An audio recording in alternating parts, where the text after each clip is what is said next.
Friends, welcome back to கர்மம் official. இன்னைக்கு நம்ம சேனல்ல என்ன பார்க்க போறோம்னா ராகி உப்புமா தான். அது வந்து ரொம்ப ஹெல்த்தியானது. வாங்க எப்படி செய்யறதுன்னு பார்க்கலாம். ஒரு கடாய் வச்சுக்கோங்க. அப்புறம் சூடான உடனே 3 டேபிள் ஸ்பூன் எண்ணெய் ஊற்றிக்கலாம்.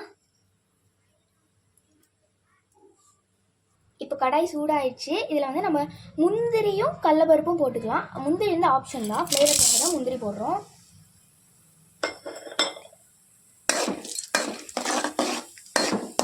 இப்போ வந்து இதெல்லாம் நல்லா ப்ரௌன் ஆகிற அளவுக்கு நல்லா வதக்கிக்கோங்க. இது ப்ரௌன் ஆகிட்டு இப்போ வந்து 1 டேபிள் ஸ்பூன் கடுகு போட்டுக்கலாம். 3 பல்லாரி வெங்காயம், 2 பச்சை மிளகாய் ஆட் பண்ணுங்க.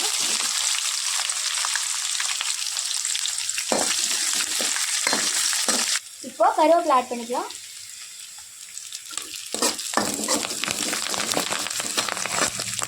அரை கப்பு ரவை ஆட் பண்ணிக்கலாம். ரவை எதுக்கு ஆட் பண்ணுறோன்னா, ராகி உப்புமா வந்துட்டு ரவை ஆட் பண்ணலன்னா ஒரு மாதிரி கொலன்னு ஆகிடும். அந்த மாதிரி வரக்கூடாது. இப்போ ரவை ஆட் பண்ணோன்னா அது வந்து உப்புமா ஸ்டேஜுக்கு வந்துடும். அதனால தான் ரவை ஆட் பண்ணுறோம். 1 கப்பு ராகி மாவு. இது எல்லாம் நல்லா எண்ணெயில் வதங்கட்டும். அப்புறமா நம்ம வந்து தண்ணி ஆட் பண்ணிக்கலாம்.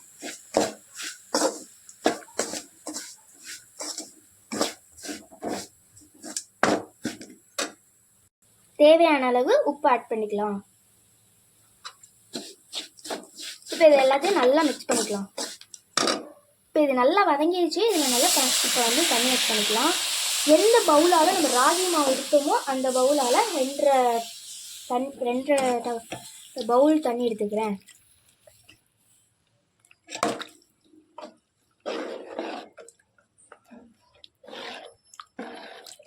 இப்போ இதை நல்லா மிக்ஸ் பண்ணிக்கலாம். இது வந்து கட்டிப்படாமல் இருக்கிறதுக்கு இடையில கிண்டிக்கிட்டே இருக்கணும். இப்போ வந்து தண்ணி நல்லா வதங்கிடுச்சு. உப்புமா ஃப்ளேவர் வர வரைக்கும் இப்போ வந்து தண்ணியெலாம் ஊற்றி நல்லா உப்புமா ஸ்டேஜ் வந்துட்டு இப்போ வந்து நம்ம கொத்தமல்லி ஆட் பண்ணிக்கலாம் ஃப்ளேவருக்காக. உப்புமா ரெடி ஆகிடுச்சு. இப்போ நம்ம வேறு ஒரு பிளேட்டில் மாற்றிக்கலாம். வாங்க ஃப்ரெண்ட்ஸ், இப்போ சாப்பிட்டு பார்க்கலாம். இதுக்கு வந்து தேங்காய் சட்னி தண்ணியாக அரைச்சிக்கோங்க. அப்போ இது நல்லாயிருக்கும். என்னோட எண்ணெய் வந்து நல்லெண்ணெய் ஆட் பண்ணிங்கன்னா அது ஃப்ளேவரே நல்லாயிருக்கும். ரொம்ப நல்லாயிருக்கு. இதை வந்து ட்ரை பண்ணி பார்த்து கமெண்ட் பண்ணுங்கள். மறக்காம நம்ம சேனலை சப்ஸ்கிரைப் பண்ணுங்கள். தேங்க்யூ.